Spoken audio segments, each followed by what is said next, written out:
നോക്കൂ പ്രിയപ്പെട്ട പ്രേക്ഷകരെ, നമ്മുടെ കേരളം കണ്ട ഏറ്റവും വലിയ ദുരന്തം വയനാട് ഉരുൾപൊട്ടൽ ദുരന്തത്തിന് പിന്നാലെ കേരളം ഒറ്റക്കെട്ടായി നിന്ന് ഈ നാടിനെ വീണ്ടെടുക്കുമെന്ന പ്രഖ്യാപനത്തോടെയാണ് സർക്കാർ അവിടെ പുനരധിവാസ പ്രവർത്തനങ്ങൾ ആരംഭിച്ചത്.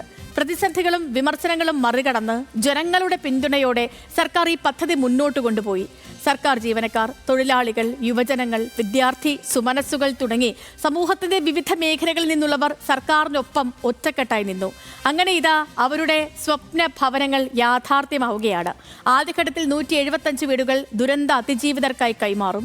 ഈ സന്തോഷ നിമിഷത്തിൽ നമുക്കൊപ്പം അതിഥി എത്തിയിരിക്കുന്നത് ഈ ഉരുൾപൊട്ടൽ ദുരന്തം നേരിൽ കണ്ട, അവരെ കൈപ്പിടിച്ചുയർത്താൻ ഒപ്പം നിന്ന, വയനാടിനെ നേരിട്ടറിയാവുന്ന CPIM ജില്ലാ സെക്രട്ടറി ശ്രീ K. റഫീഖ് ആണ്. നമുക്ക് അദ്ദേഹത്തെ സ്നേഹത്തോടു കൂടി സ്വാഗതം ചെയ്യുക ഹലോ മലയാളത്തിലേക്ക്. Shri K. Rafeeq, good morning, സ്വാഗതം ഹലോ മലയാളത്തിലേക്ക്. Good morning. Good morning Shri K. Rafeeq, ഞാനിപ്പോൾ പറഞ്ഞതുപോലെ ഇപ്പം വയനാടുകാർ അല്ലെങ്കിൽ കേരളത്തെ സംബന്ധിച്ചിടത്തോളം ഒരു വലിയ സന്തോഷം ഉള്ളൊരു സമയമാണ്. സന്തോഷ വാർത്ത അറിഞ്ഞ ദിവസത്തിൻ്റെ പിറ്റേ ദിവസമാണ് ഇന്ന്, പുലർച്ചെയാണ് ഇന്ന്.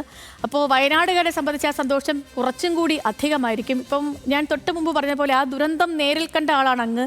ആ ദുരന്തത്തിൽ ആ ഒരു അതിജീവനം അത് എങ്ങനെയായിരുന്നു എന്ന് അങ്ങേപ്പോലെ നന്നായി അറിയാവുന്ന ആൾക്കാർ മറ്റാരും ഉണ്ടാകില്ല. അപ്പോൾ അങ്ങനെയുള്ള ഈ സർവസ്വവും നഷ്ടപ്പെട്ട മനുഷ്യർക്ക് ഇതാ അവരുടെ സ്വപ്ന ഭവനം ഒരുങ്ങിയിരിക്കുകയാണ്. എങ്ങനെയായിരുന്നു ശ്രീ K. റഫീഖ് ഈ ഒരു യാത്ര? തീർച്ചയായിട്ടും നിങ്ങൾ പരാമർശിച്ചതുപോലെ വലിയ സന്തോഷത്തിലാണ് നമ്മുടെ നാട്. കാരണം ഏറ്റവും വലിയൊരു ദുരന്തം അഭിമുഖീകരിച്ചവരാണ് ചൂരൽമല മുണ്ടക്കയിലെ പാവപ്പെട്ട ജനങ്ങൾ. വലിയ ദുരന്തമുണ്ടായപ്പോൾ യഥാർത്ഥത്തിൽ നമ്മുടെ മുമ്പിൽ ഇതുവരെ ഇല്ലാതിരുന്നൊരു അനുഭവമാണ് യഥാർത്ഥത്തിൽ. പക്ഷേ അതിൽ പകച്ചു നിൽക്കാതെ കേരളത്തിലെ ഗവൺമെൻറ് എല്ലാ ജനങ്ങളുടെയും പിന്തുണയോടുകൂടി അവരെ ചേർത്ത് നിർത്തുകയും അതിൻ്റെ ഭാഗമായി അവരുടെ ആവശ്യമായ എല്ലാ കാര്യങ്ങളും ചെയ്തുകൊണ്ട് അവരെ ജീവിതത്തിലേക്ക് വീണ്ടും തിരികെ കൊണ്ടുവരുന്ന നിലയാണ് യഥാർത്ഥത്തിൽ കൈക്കൊണ്ടിട്ടുള്ളത്. നമുക്കറിയാം, ദുരന്തത്തിൽപ്പെട്ട് ഒരുപാട് ജീവനുകൾ നഷ്ടപ്പെടുന്ന സാഹചര്യമുണ്ടായി. അവരെ തിരികെ കൊണ്ടുവരിക നമുക്ക് അസാധ്യമായിട്ടുള്ള കാര്യമാണ്. എന്നാൽ ജീവിച്ചിരിക്കുന്ന അവശേഷിക്കുന്ന ആളുകൾക്ക് അവരുടെ ജീവിതത്തിലേക്ക് കൈപിടിച്ചുയർത്തുക, അവരെ മുന്നോട്ട് കൊണ്ടുപോവുക എന്നതിലാണ് സർക്കാർ ലക്ഷ്യം വെച്ചത്. യോജിക്കാവുന്ന എല്ലാവരെയും യോജിപ്പിച്ചുകൊണ്ടുള്ള പ്രവർത്തനങ്ങൾ കേരളത്തിലെ ഗവൺമെൻറ് സംഘടിപ്പിച്ചു. രക്ഷാപ്രവർത്തനത്തിൽ തുടങ്ങി ഇതാ ഏറ്റവും ഒടുവിൽ എല്ലാവരും ആഗ്രഹിച്ച അവരുടെ സ്വപ്ന ഭവനങ്ങൾ സാക്ഷാത്കരിക്കുന്നു. 25-ാം തീയതി കേരളത്തിൻ്റെ പ്രിയപ്പെട്ട മുഖ്യമന്ത്രി തന്നെ വന്നുകൊണ്ട് ആദ്യഘട്ട വീടുകൾ കൈമാറുകയാണ്. നമുക്കറിയാം, മറ്റേതെങ്കിലും ഒരു സംസ്ഥാനത്തിന് അവകാശപ്പെടാൻ കഴിയാത്ത രൂപത്തിലാണ് ഏറ്റവും മനോഹരമായ മാതൃക ടൗൺഷിപ്പാണ് ഇവർക്ക് വേണ്ടി ഒരുക്കുന്നത്. കേവലം ഒരു വീട് വെച്ച് നൽകുക എന്നതല്ല യഥാർത്ഥത്തിൽ ഗവൺമെൻറ് കണ്ടിട്ടുള്ളത്. പകരം വീട് ഒരുക്കുന്നതോടൊപ്പം തന്നെ എല്ലാ സംവിധാനങ്ങളുമുള്ള ഒരു ടൗൺഷിപ്പാക്കി മാറ്റുക എന്നതാണ്. അതിൻ്റെ നിർമ്മാണ പ്രവർത്തനങ്ങൾ കടക്കുകയാണ്. വീടുകൾ ആദ്യഘട്ടത്തിൽ നൽകുക എന്നതാണ് ലക്ഷ്യം വെച്ചത്. അതോടൊപ്പം മറ്റ് പ്രവർത്തനങ്ങളിലേക്ക് കടക്കുകയാണ്. ഇവിടെ നമ്മൾ കാണേണ്ടത്, ദുരന്തമുണ്ടായി ഇതിന് ശേഷം ഈ വീട് നിർമ്മാണത്തെക്കുറിച്ച് ദുരന്തബാധിതരുമായി സംസാരിച്ചു ഗവൺമെൻറ്. എന്താണ് അവരുടെ താല്പര്യം? അവർ പറഞ്ഞ നമ്മളെല്ലാവരും വളരെ ഗൗരവത്തിൽ വളരെ പ്രാധാന്യത്തോട് കാണേണ്ട ഒരു കാര്യം, അവർ പറഞ്ഞത്, ഞങ്ങൾ ഇപ്പോൾ ഞങ്ങളുടെ ഉറ്റവരും ഉടയവരും എല്ലാം നഷ്ടപ്പെട്ടു പോയി, ഞങ്ങൾക്കെല്ലാം നഷ്ടപ്പെട്ടു പോയി. പക്ഷേ ഇനി ഞങ്ങൾക്ക് താല്പര്യമെന്ന് പറയുന്നത് സ്വാഭാവികമായിട്ടും വിവിധ പ്രദേശങ്ങൾ സ്കാറ്റേർഡായി നിൽക്കാൻ വേണ്ടിയല്ല, പകരം ഒന്നിച്ച് ഞങ്ങൾക്ക് നിൽക്കണം. അതിനൊരു സംവിധാനം ഗവൺമെൻറ് ഒരുക്കണം. അവരുടെ കൂടെ അഭിപ്രായം കേട്ടുകൊണ്ട് ഗവൺമെൻറ് ഒന്നിച്ച് അവരെ കൊണ്ടുവരാൻ വേണ്ടിയുള്ള ഒരു സംവിധാനമാണ് ഒരുക്കിയത്. അത് വയനാട്ടിലെ ഏതെങ്കിലും ഉൾപ്രദേശത്ത് അങ്ങനെ അവർക്കൊരു വീട് ഒരുക്കി കൊടുക്കുക എന്നതല്ല കണ്ടത്.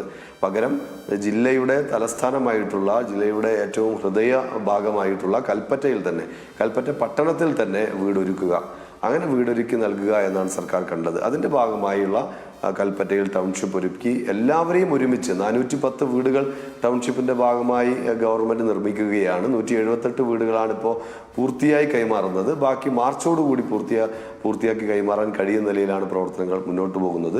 ദുരന്ത ബാധിതരുടെ അഭിപ്രായം കൂടെ കേട്ടുകൊണ്ട് അവരുടെ എല്ലാ അഭിപ്രായങ്ങളും ഓരോ ഘട്ടത്തിലും എടുത്തുകൊണ്ടാണ് ടൗൺഷിപ്പും വീടുകളുടെയും എല്ലാം നിർമ്മാണം മുന്നോട്ട് പോയത്. തീർച്ചയായും ദുരന്തം അനുഭവിച്ചവരെ ഭാവിയിൽ സുരക്ഷിതമായി മുന്നോട്ട് കൊണ്ടുപോകാൻ ആവശ്യമായ നില ഗവൺമെൻറ് സ്വീകരിക്കുന്നു. ഇതോടൊപ്പം തന്നെ നമുക്കറിയാം, വീടുകൾ കൈമാറുക എന്നത് മാത്രമല്ല, അതോടൊപ്പം തന്നെ അവരുടെ ജീവിതം മുന്നോട്ട് കൊണ്ടുപോകാൻ ആവശ്യമായ വരുമാന മാർഗം കണ്ടെത്താനുള്ള പദ്ധതികൾ ഗവൺമെൻറ് ഇതിനിടയിൽ ആവിഷ്കരിച്ചു. കുടുംബശ്രീ മൈക്രോ പ്ലാനിൻ്റെ ഭാഗമായി ഒരുപാട് പേർക്ക് തൊഴിൽ കണ്ടെത്താൻ കഴിയുന്ന സാഹചര്യമുണ്ടായി. ജീവനോപാധി നഷ്ടപ്പെട്ടവർക്ക് പ്രതിമാസ പ്രതിദിന വരുമാനം ഉറപ്പുവരുത്താൻ വേണ്ടി ഗവൺമെന്റിന് സാധിച്ചു. അങ്ങനെ എല്ലാ തലത്തിലും ഗവൺമെന്റ് ഇവരെ കൈപിടിച്ച് കൊണ്ടാണ് മുന്നോട്ട് പോകുന്നത്.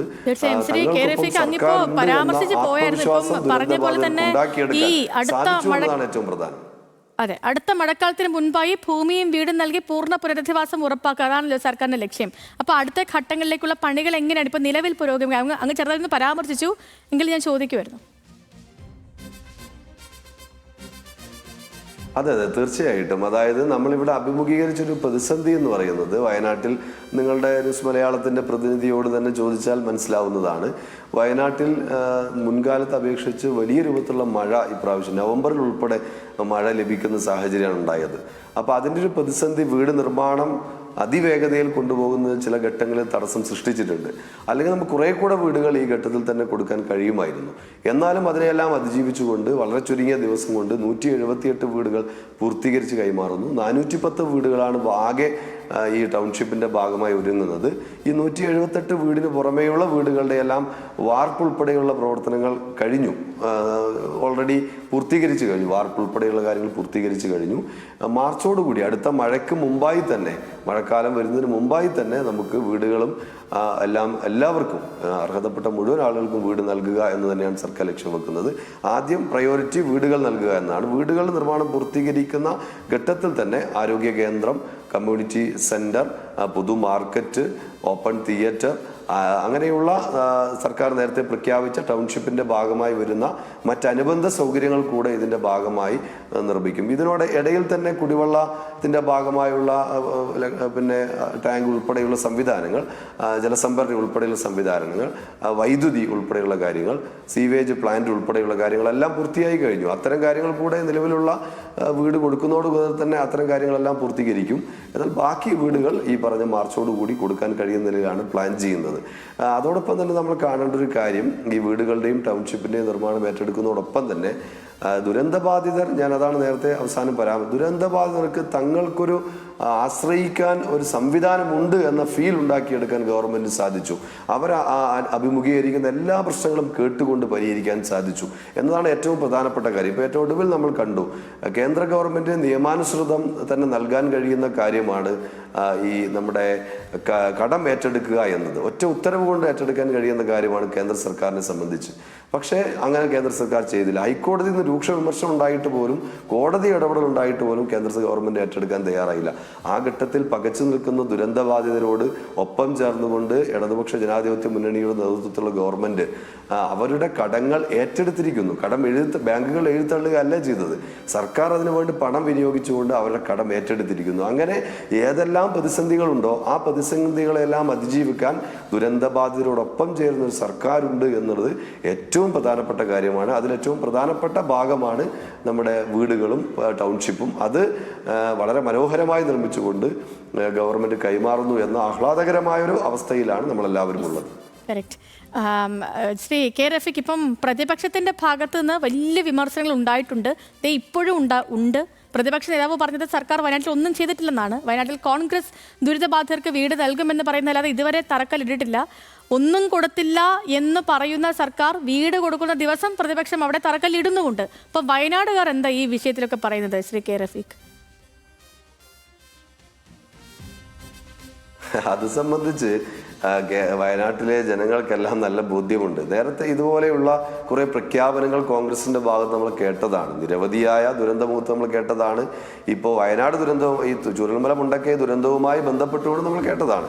തദ്ദേശ സ്വയംഭരണ തെരഞ്ഞെടുപ്പിന് തൊട്ടു മുമ്പ് ഇതുപോലെ തറക്കല്ലിലെ ഡേറ്റും കാര്യങ്ങളൊക്കെ പ്രഖ്യാപിക്കുകയും പലതവണ മാറ്റിയതും നമ്മൾ കണ്ടു.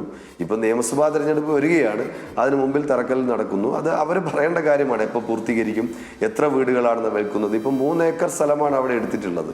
ആ 3 ഏക്കർ സ്ഥലത്ത് ഇന്നലെ KPCC അധ്യക്ഷൻ പ്രഖ്യാപിച്ച പ്രകാരം 100 വീടുകളെ കുറിച്ചാണ് അദ്ദേഹം പറയുന്നത്. ഇനി ആദ്യഘട്ടം 50 വീട് എന്ന് അദ്ദേഹം പറയുന്നത് കേട്ടു. 50 വീട് ഈ 3 ഏക്കർ സ്ഥലത്ത് നിർമ്മിക്കാൻ വേണ്ടി സാധിക്കുമോ?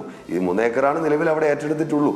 അപ്പോൾ അത് സംബന്ധിച്ചല്ല അവർ വ്യക്തമാക്കേണ്ടതാണ്. ഇവിടെ ഞങ്ങൾ അന്നും ഇന്നുമൊക്കെ ചോദിക്കുന്ന ഒരു കാര്യമുണ്ട്, വയനാട്ടുകാരും ചോദിക്കുന്ന ഒരു കാര്യമുണ്ട്, ഇവരെത്ര പണം പിരിച്ചു? യഥാർത്ഥത്തിൽ ദുരന്ത ബാധിതരെ പുനരധിവാസ പ്രവർത്തനം ഉൾപ്പെടെയുള്ള അവരുടെ പ്രവർത്തനങ്ങൾക്ക് വേണ്ടി കേരളത്തിലെ സർക്കാർ പ്രവർത്തനങ്ങൾ നടത്തുന്നതിന് വേണ്ടിയാണ് മുഖ്യമന്ത്രിയുടെ ദുരിതാശ്വാസ നിധിയിലേക്ക് പണം അഭ്യർത്ഥിച്ചത്. ആ ഘട്ടത്തിൽ ജനങ്ങളാകെ പണം ഗവൺമെന്റിലേക്ക്, മുഖ്യമന്ത്രി ദുരിതാശ്വാസ നിധിയിലേക്ക് നൽകുമ്പോൾ അതിനെ തടയാൻ വേണ്ടി ക്യാമ്പയിൻ എടുക്കുകയും പ്രത്യേകമായ ആപ്പുണ്ടാക്കി പണം ശേഖരിക്കുകയും ചെയ്തവരാണ് കോൺഗ്രസ്. ആ പണം എത്രയാണ്? ദുരിതാശ്വാസ നിധിയെ തടയിടാൻ വേണ്ടി ആ ഘട്ടത്തിൽ ആപ്പുണ്ടാക്കി പണം ശേഖരിച്ചത് എത്രയോ മാസങ്ങളായല്ലോ. എത്ര പണമാണ് ശേഖരിച്ചത്? ഇന്നും KPCC അധ്യക്ഷനോ അല്ലെങ്കിൽ കോൺഗ്രസിന്റെ ഏതെങ്കിലും നേതാക്കന്മാരോ വ്യക്തമാക്കാൻ തയ്യാറായിട്ടുണ്ടോ? ഇത്ര കാലം ആ പണം എന്ത് ചെയ്യുകയായിരുന്നു? വ്യക്തമാക്കിയിട്ടുണ്ടോ? ഇന്ന് ഒരു ഘട്ടത്തിൽ വന്നിട്ട് ഇത്ര പണമാണ് എന്ന് പറഞ്ഞാൽ നമ്മൾ വിശ്വസിക്കുകയല്ലാതെ എന്താണ് മാർഗം? ഇതുവരെ അവരത് പറയാൻ തയ്യാറായിട്ടില്ലല്ലോ. ഞാൻ അതിന്റെ മറ്റ് വിശദാംശങ്ങൾ കിടക്കുന്നില്ല. ആ നിലയിൽ ജനങ്ങൾക്കിടയിൽ ഇവർ ഇതുമായി ബന്ധപ്പെട്ട് നടത്തിയ തട്ടിപ്പുമായി ബന്ധപ്പെട്ട് ജനങ്ങൾക്കിടയിൽ വളരെ വ്യക്തമായ കാര്യങ്ങൾ ബോധ്യപ്പെട്ട് കഴിഞ്ഞിട്ടുണ്ട്. കോൺഗ്രസ് പ്രഖ്യാപിച്ചത് 100 വീടാണ്, യൂത്ത് കോൺഗ്രസ് പ്രഖ്യാപിച്ചത് 30 വീടാണ്, ശ്രീ രാഹുൽ ഗാന്ധി പ്രഖ്യാപിച്ചത് 100 വീടാണ്. അങ്ങനെ 230 വീടുകൾ കോൺഗ്രസ് പ്രഖ്യാപിച്ചു. എത്ര വീട്? ഇപ്പോൾ അവർ തന്നെ പറയുന്നത് 100 വീട് നിർമ്മിക്കുമെന്നാണ്. എന്താണ് അവർ നേരത്തെ പ്രഖ്യാപിച്ചതിന് വ്യത്യസ്തമായി 100ലേക്ക് മാറാനുള്ള സാഹചര്യം എന്താണ്? ആ 100 തന്നെ എവിടെയാണ് നിർമ്മിക്കുന്നത്? ഈ 3 ഏക്കർ സ്ഥലത്താണോ? ഇതെല്ലാം അവർ വ്യക്തമാക്കേണ്ട കാര്യമാണ്. പിന്നെ ഒരു കാര്യം കൂടെ നമ്മളിതിൽ കാണേണ്ടതുണ്ട്. ബഹുമാനപ്പെട്ട ജില്ലാ കളക്ടർ തന്നെ ഇന്നലെ വ്യക്തമാക്കിയൊരു കാര്യമുണ്ട്. ഇപ്പോൾ ടൗൺഷിപ്പിന്റെ ഭാഗമായി എല്ലാവർക്കും വീട് നൽകാനാണ് ഗവൺമെന്റ്, ദുരന്തബാധിതരായ മുഴുവൻ ആളുകൾക്കും വീട് നൽകാനാണ് ഗവൺമെന്റ് വിഭാവനം ചെയ്തത്. അതിനടിസ്ഥാനത്തിലാണ് 410 വീടുകൾ നിർമ്മിക്കുന്ന നിലയുണ്ടായത്. അങ്ങനെ വരുമ്പോൾ ആ ഘട്ടത്തിൽ 15 ലക്ഷം രൂപ സർക്കാരിൽ നിന്നും വാങ്ങിക്കൊണ്ട് ചിലർ ആ ടൗൺഷിപ്പിന്റെ ഭാഗമായി ചേരാൻ തയ്യാറാവാതെ അവർ പിന്മാറിയപ്പോൾ ഗവൺമെന്റ് 15 ലക്ഷം രൂപ കൊടുത്തു. അങ്ങനെ 15 ലക്ഷം രൂപ പലരുടെയും പ്രചരണത്തിൽ അകപ്പെട്ടുകൊണ്ടും പലരുടെയും വാക്കുകൾ വിശ്വസിച്ചുകൊണ്ടും പോയ ദുരന്തബാധിതർ, 15 ലക്ഷം രൂപ വാങ്ങി പോയ ദുരന്തബാധിതർ ഇപ്പോൾ തിരികെ സർക്കാരിന്റെ ടൗൺഷിപ്പിലേക്ക് വരാൻ വേണ്ടി കളക്ടർക്ക് അപേക്ഷ നൽകിയതിനെ സംബന്ധിച്ച് ഇന്നലെ ജില്ലാ കളക്ടർ തന്നെ ഇവിടെ വ്യക്തമാക്കിയിട്ടുണ്ട്. എന്തുകൊണ്ടാണ് അങ്ങനെ ദുരന്തബാധിതർ തിരികെ വരുന്നത്? അപ്പോൾ ഇവരെല്ലാം നൽകിയ വാഗ്ദാനം തെറ്റാണെന്ന് മനസ്സിലാക്കുകയും സർക്കാരിൻ്റെ ടൗൺഷിപ്പ് അതിമനോഹരമാണ് എന്ന് മനസ്സിലാക്കുകയും ടൗൺഷിപ്പിൻ്റെ സൗകര്യങ്ങളും അതുപോലെ ടൗൺഷിപ്പിൽ വരുന്നതോടുകൂടി എല്ലാ സൗകര്യവും ഉണ്ടാവുന്നതും കൃത്യമായി മനസ്സിലാക്കുകയും ചെയ്തുകൊണ്ടാണ് ആളുകൾ തിരികെ അപേക്ഷ 15 ലക്ഷം ഞങ്ങൾ തിരികെ തരാം, ഞങ്ങളെ കൂടെ ടൗൺഷിപ്പിൽ ഭാഗമാക്കണം എന്ന് പറഞ്ഞുകൊണ്ട് ദുരന്തബാധിതർ തിരികെ വരേണ്ട അവസ്ഥയിലെത്തിയത് ഈ കാര്യം കൊണ്ടാണ്. ഒന്ന് കോൺഗ്രസ് ഉൾപ്പെടെയുള്ള സംഘടനകൾ നടത്തിയിട്ടുള്ള വാഗ്ദാനങ്ങളിൽ ജനങ്ങൾ ഇപ്പോൾ വിശ്വസിക്കുന്നില്ല എന്നാണ് ഒന്ന്. 2, ടൗൺഷിപ്പ് അത്രയും മനോഹരമാണ്, എല്ലാ സൗകര്യമുണ്ട്, വീട് മാത്രമല്ല അനുബന്ധ സൗകര്യങ്ങൾ ഉൾപ്പെടെ ലഭിക്കുന്നു എന്ന് തിരിച്ചറിഞ്ഞുകൊണ്ടാണ് അവർ തിരികെ വരുന്നത്. അപ്പോൾ ഇതെല്ലാം ദുരന്തബാധിതരും വയനാട്ടിലെ ജനങ്ങളും കൃത്യമായി തിരിച്ചറിഞ്ഞിട്ടുണ്ട്.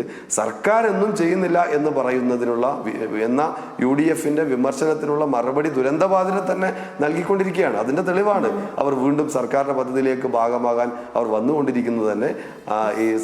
ഇത്തരം ആരോപണങ്ങൾക്ക് ദുരന്തബാധിതർ തന്നെ നൽകുന്ന മറുപടിയാണ്. കോൺഗ്രസ് ഈ കാര്യത്തിൽ യഥാർത്ഥം സ്വീകരിച്ചത് ഈ ദുരന്തബാധിതരോടുള്ള അങ്ങേയറ്റം വഞ്ചനാപരമായ നിലപാടാണ് എന്ന് നമുക്കറിയാം. അതിന് അവിടെ ടൗൺഷിപ്പ് നിർമ്മാണവുമായി ബന്ധപ്പെട്ട് നിങ്ങൾ ആലോചിച്ച് നോക്ക്. സ്ഥലം MLA ഉൾപ്പെടെ അതിന്റെ ഭാഗത്തേക്ക് വരാൻ പോലും തയ്യാറാവും ഇത്ര കാലത്ത്. അദ്ദേഹം ഇപ്പോൾ അത് പൂർത്തിയായി ഉദ്ഘാടനത്തിലേക്ക് കടക്കുന്നു എന്ന് പറഞ്ഞപ്പോഴാണ് കോൺഗ്രസിന്റെ ഏതെങ്കിലും ഒരു ജനപ്രതിനിധി അതിന്റെ അടുത്തേക്ക് വരാനോ സന്ദർശിക്കാനോ തയ്യാറായത്. ഇത്രകാലം തയ്യാറാവാത്ത സ്വീകരിച്ചത്. ഞാൻ പറഞ്ഞു, അതാണ് ഞാൻ പറഞ്ഞത്. കോൺഗ്രസ് 100 വീട്, യൂത്ത് കോൺഗ്രസ് 30 വീടാണ് വാഗ്ദാനം ചെയ്തത് ആ ഘട്ടത്തിൽ. രാഹുൽ ഗാന്ധി വാഗ്ദാനം ചെയ്തത് 100 വീട്. അങ്ങനെ 230 വീടാണ് മൊത്തം വാഗ്ദാനം ചെയ്തത്. നമുക്കറിയാം യൂത്ത് കോൺഗ്രസ് 30 വീട് വാഗ്ദാനം ചെയ്തത് എങ്ങനെയാണ്? ഞാനന്ന് DYFIയുടെ പ്രവർത്തകനായിരുന്നു. എനിക്ക് നല്ല ഓർമ്മയുണ്ട്. ആ ഘട്ടത്തിൽ DYFIയുടെ ഭാഗമായി ഞങ്ങൾ 25 വീട് പ്രഖ്യാപിച്ചു. അന്ന് എത്ര വീടുകളാണ് നഷ്ടപ്പെട്ടത്, എത്രയാണ് ആളുകൾ നഷ്ടപ്പെട്ടതെന്ന് വ്യക്തതയില്ല. ആ ഘട്ടത്തിൽ ആദ്യഘട്ടത്തിലാണ് ഞങ്ങൾ 25 വീട് പ്രഖ്യാപിക്കുന്നത് DYFI. ആ DYFI 25 പ്രഖ്യാപിച്ചപ്പോൾ ഒരു 5 എണ്ണം കൂടെ കൂട്ടിയടിക്കാം എന്ന് കരുതിയിട്ടാണ് അന്നത്തെ യൂത്ത് കോൺഗ്രസിന്റെ സംസ്ഥാന അധ്യക്ഷൻ 30 വീട് പ്രഖ്യാപിക്കുന്ന സാഹചര്യം ഉണ്ടായത്. ഇപ്പോൾ ആ സംസ്ഥാന അധ്യക്ഷനുമില്ല, ആ പണവുമില്ല, എവിടെയാണ് ആ പണം എന്നതിനെ കുറിച്ചൊരു വ്യക്തതയുമില്ലാത്ത നിലയിലേക്ക് മാറിയിരിക്കുന്നു. എന്നാൽ DYFI 25 വീട് പ്രഖ്യാപിച്ച സ്ഥലത്ത് 100 വീട് നിർമ്മിക്കാൻ ആവശ്യമായ പണം ഗവൺമെന്റിലേക്ക് കൈമാറി. ഞങ്ങൾ വളരെ അഭിമാനത്തോടു കൂടി പറയും, കോൺഗ്രസും UDF-ഉം എല്ലാം ഈ ദുരന്തബാധിതർക്ക് ആവശ്യമായ ടൗൺഷിപ്പിനെയും പുനരധിവാസത്തെയും തുരങ്കം വെക്കാൻ ദുരിതാശ്വാസ നിധിയിലേക്കുള്ള പണം പോലും തടയാൻ ശ്രമിച്ചപ്പോൾ ഞങ്ങൾ യഥാർത്ഥം ചെയ്തത് പരമാവധി ഇതിനെ സഹായിക്കുന്ന ദുരന്തബാധിതരെ സഹായിക്കാൻ ആവശ്യമായ പദ്ധതികളാണ്. അതിൻ്റെ ഭാഗമായി DYFI 100 വീടുകൾക്ക് ആവശ്യമായ പണം കൈമാറി. അതുപോലെ തന്നെ NGO യൂണിയൻ, KSTA, അതുപോലെ പിന്നെ KGOI ഉൾപ്പെടെയുള്ള സംഘടനകൾ, AYF ഉൾപ്പെടെയുള്ള സംഘടനകൾ, ഇടതുപക്ഷവുമായി ബന്ധപ്പെട്ടുകൊണ്ടുള്ള വിവിധ വർഗ ബഹുജന സംഘടനകളെല്ലാം ഇതുമായി ബന്ധപ്പെട്ടുകൊണ്ട് ഗവൺമെന്റിന്റെ ദുരിതാശ്വാസ പ്രവർത്തനത്തെ അതുപോലെ തന്നെ നമ്മുടെ ടൗൺഷിപ്പ് നിർമ്മാണത്തെ സഹായിക്കാൻ ആവശ്യമായ പ്രവർത്തനങ്ങൾ സംഘടിപ്പിച്ചത് കൊണ്ട് തന്നെ ഞങ്ങൾക്ക് അഭിമാനത്തോടെ ഞങ്ങൾക്കിതിൽ പാർട്ടി എന്ന നിലയിൽ, ഇടതുപക്ഷ പ്രസ്ഥാനം എന്ന നിലയിൽ ഞങ്ങൾക്കിതിൽ നേരിട്ട് പങ്കുണ്ട് എന്ന് ഞങ്ങൾക്ക് പറയാൻ വേണ്ടി കഴിയും. എന്നാൽ നേരെ മറിച്ച് ദുരിതാശ്വാസ നിധിയിലേക്ക് ജീവനക്കാർ പണം നൽകുമ്പോൾ അതിനെ വരെ തടയിടാൻ വേണ്ടി ക്യാമ്പയിൻ നടത്തിയവരാണ് UDF എന്നത് നമ്മുടെ മുമ്പിലുള്ള അനുഭവമാണ്. ദുരന്തബാധിതർക്ക് ഇത് ലഭിക്കുന്നു എന്നത് അത്യാഹ്ലാദത്തോടു കൂടിയാണ് ഞങ്ങളെല്ലാം കാണുന്നത്. തീർച്ചയായും. ശ്രീ കെ റഫീഖ്, ഇന്നിപ്പോൾ അവിടെ ഈ മുൻഗണനാ ക്രമമൊക്കെ തീരുമാനിക്കാൻ നറുക്കെടുപ്പൊക്കെ നടക്കുന്നുണ്ട്. അപ്പോൾ അതിൻ്റെ ഒരുക്കങ്ങളൊക്കെ പൂർത്തിയായി. ഇനി 25-ന് താക്കോൽ കൈമാറ്റമുണ്ട്. അക്കാര്യങ്ങളൊക്കെ ഈ പരിപാടി നിശ്ചയിക്കണമല്ലോ. അപ്പം ആ പരിപാടികളൊക്കെ ഏതുവരെയായി? അതെ, തീർച്ചയായിട്ടും. ഇതിപ്പോൾ ഈ 178 വീടുകളിൽ ഫേസ് 1-ൽ പെട്ടവരെയാണ്, അതായത് എല്ലാം പൂർണ്ണമായി നഷ്ടപ്പെട്ടവരാണ് ഫേസ് 1-ലുള്ളവർ. മറ്റുള്ളവരും അങ്ങനെ ദുരന്തത്തിന്റെ ഭാഗമായി പ്രതിസന്ധി അഭിമുഖീകരിച്ചവർ തന്നെയാണ്. ആ ഫേസ് 1-ലുള്ള 178 പേർക്കാണ് ഇന്ന് നറുക്കെടുപ്പ് നടത്തുന്നത്. നറുക്കെടുക്കുക എന്ന് പറഞ്ഞാൽ ഗുണഭോക്താക്കൾ തന്നെ, അതായത് ദുരന്തബാധിതരായ ആളുകൾ തന്നെ അവരുടെ വീടിന്റെ നമ്പർ എടുക്കും. ഒരു ദുരന്തബാധിതരായ ഒരാൾ എടുക്കുന്ന നറുക്കിലെ നമ്പർ 58 ആണെങ്കിൽ 58 എന്ന നമ്പർ ഇപ്പോൾ ഓൾറെഡി വീടിന് ഇട്ടിട്ടുണ്ട്. ആ വീട് അദ്ദേഹത്തിന് ലഭിക്കും. ആ നിലയിലാണ് നറുക്കെടുപ്പുകൾ നടക്കുക. 25-ാം തീയതി കേരളത്തിന്റെ മുഖ്യമന്ത്രിയും കേരളത്തിന്റെ വിവിധ മന്ത്രിമാരും എല്ലാം പങ്കെടുക്കുന്ന, ബഹുജനങ്ങളാകെ പങ്കെടുക്കുന്ന വലിയ പരിപാടിയാണ്. ടൗൺഷിപ്പിന്റെ ഉള്ളിൽ വെച്ച് തന്നെയാണ് അതിന്റെ പരിപാടി നടക്കുന്നത്. ആ പരിപാടിയിൽ വയനാട്ടിലെയും കേരളത്തിലാകെയും ബഹുജനങ്ങളാകെ എത്തുന്ന ഒരു പരിപാടിയായി, വലിയ ബഹുജന പങ്കാളിത്തമുള്ള പരിപാടിയായി, ദുരന്തബാധിതർ കയറുന്ന സന്തോഷത്തിൽ പങ്കാളികളാവാൻ ബഹുജനങ്ങളാകെ എത്തിച്ചേരുന്നൊരു കേരളത്തിൻ്റെ ഒരു കൂട്ടായ്മയുടെ ഒരു ഇടമായി അന്നത്തെ ദിവസം മാറും എന്ന് തന്നെയാണ്. അതിനാവശ്യമായ ഒരുക്കങ്ങളെല്ലാം ഗവൺമെന്റ് തലത്തിൽ തന്നെ നടന്നു വരികയാണ്. ഓക്കെ, ശ്രീ കെ റഫീഖ്, ഒരു കാര്യം കൂടി ചോദിച്ചാൽ അവസാനിപ്പം, ഇപ്പം തിരഞ്ഞെടുപ്പ് കാലം കൂടിയാണ്. ഇപ്പോൾ പാർട്ടി തികഞ്ഞ ആത്മവിശ്വാസത്തിലാണോ? അതെ, ഇത് ദുരന്തബാധിതർക്ക് കൊടുക്കുന്നത് തെരഞ്ഞെടുപ്പുമായി ബന്ധപ്പെട്ടുകൊണ്ടുള്ള ഒരു കാര്യമായി ഞങ്ങൾ കാണുന്നില്ല. പക്ഷേ ഞങ്ങളല്ലാതെയുള്ള കാര്യം, ഞങ്ങളതിൽ കാണുന്നൊരു കാര്യം, ഇടതുപക്ഷ ഗവൺമെൻറ് എല്ലാ പ്രവർത്തനങ്ങളും ഈ പറഞ്ഞ കാര്യങ്ങൾ വാക്ക് പാലിച്ചുകൊണ്ട് മുന്നോട്ട് പോകുന്നത് നമ്മൾ കാണുന്നുണ്ട്. കേരളത്തിൻ്റെ അനുഭവം, കഴിഞ്ഞ 10 വർഷക്കാലത്തെ അനുഭവം നിങ്ങൾ പരിശോധിച്ചാൽ നിങ്ങൾക്ക് മനസ്സിലാക്കാൻ കഴിയും. പറഞ്ഞ കാര്യങ്ങളെല്ലാം പൂർത്തീകരിച്ചുകൊണ്ടാണ് ഗവൺമെൻറ്, പറഞ്ഞ കാര്യങ്ങൾ വാക്ക് പാലിച്ചുകൊണ്ടാണ് ഈ ഗവൺമെൻറ് മുന്നോട്ട് പോകുന്നത്. ദുരന്തബാധിതർക്കും ഈ ഗവൺമെൻറ് നൽകിയ വാക്ക് പാലിക്കപ്പെടുന്നു എന്നത് ജനങ്ങൾ ആ നിലയിൽ തന്നെ കാണും. തീർച്ചയായും ഇടതുപക്ഷ ജനാധിപത്യ മുന്നണി സുസജ്ജമായി തന്നെ തെരഞ്ഞെടുപ്പിനെ നേരിടാൻ തയ്യാറാണ്. വയനാട് ജില്ലയിലും മികച്ച വിജയം ഇത്തവണ ഇടതുപക്ഷ ജനാധിപത്യ മുന്നണിക്ക് ഉണ്ടാകുമെന്ന തികഞ്ഞ ആത്മവിശ്വാസത്തിലാണ് ഞങ്ങളുള്ളത്. ഓക്കെ, ശ്രീ കെ റഫീഖ്, അപ്പം എല്ലാവിധ ആശംസകളും. ഞങ്ങൾക്കൊപ്പം ജോയിൻ ചെയ്തതിന് ഒത്തിരി സന്തോഷം. അങ്ങേക്ക് നല്ലൊരു ദിവസം കൂടി ആശംസിക്കുകയാണ്. തീർച്ചയായിട്ടും സന്തോഷം, വളരെ സന്തോഷം. Okay, thank you. ഇപ്പോൾ പ്രിയപ്പെട്ട പ്രേക്ഷകരെ, നമ്മുടെ പ്രിയപ്പെട്ട നേതാവ് ശ്രീ കെ റഫീഖാണ് കാര്യങ്ങളൊക്കെ പറഞ്ഞത്. ഇപ്പം വയനാടുകാരെ സംബന്ധിച്ചിടത്തോളം ഇപ്പം നമുക്ക് കേരളത്തിൻ്റെ ഒക്കെയും സന്തോഷമാണ്. കാരണം ആ ദുരന്തം കേരളത്തിൻ്റെ ഒന്നാകെയുള്ള സങ്കടമായിരുന്നു. നമുക്ക് അത് ഇപ്പോഴും അതിനെ നമുക്കൊരു ഓർക്കാൻ നമ്മൾ ഇഷ്ടപ്പെടാത്ത ഒരു സംഭവം കൂടിയായിരുന്നു. അപ്പം അങ്ങനെയുള്ള മനുഷ്യർക്ക്, എല്ലാം നഷ്ടപ്പെട്ട മനുഷ്യർക്ക് ഒരു ഒറ്റ രാത്രി കൊണ്ട് എല്ലാം പോയവരല്ലേ അവർ. അവരുടെ ഉറ്റവരും ഉടയവരും അവരുടെ അതുവരെയുള്ള സമ്പാദ്യവും മുഴുവൻ അവർ ജീവിച്ച മണ്ണും ഒക്കെയും അവർ വിട്ടുപോയ ഒരു സംഭവമാണ്. അപ്പം അങ്ങനെയുള്ള മനുഷ്യരെ ചേർത്ത് നിർത്തി അവർക്കൊരു കിടപ്പാടം ഒരുങ്ങുന്നു. അവരുടെ ഒരു സ്വപ്ന ഭവനം അവിടെ ഉണ്ടാകുന്നു. അതിൻ്റെ താക്കോൽ ദാനത്തിന് 2-3 ദിവസം കൂടിയേ ഉള്ളൂ. അതൊക്കെ പറയുമ്പോഴത്തേക്കും അത് അവരുടെ മാത്രമല്ല, നമ്മുടെ ഓരോരുത്തരുടെ സന്തോഷമാണ്. അപ്പോൾ ആ എന്തായിരുന്നു ആ ദുരന്തമെന്നും അവരനുഭവിച്ച സങ്കടം എന്തായിരുന്നു എന്നും ഒക്കെ നേരിട്ട് കണ്ട ആൾ കൂടിയായിരുന്നു ശ്രീ കെ റഫീഖ്. അപ്പം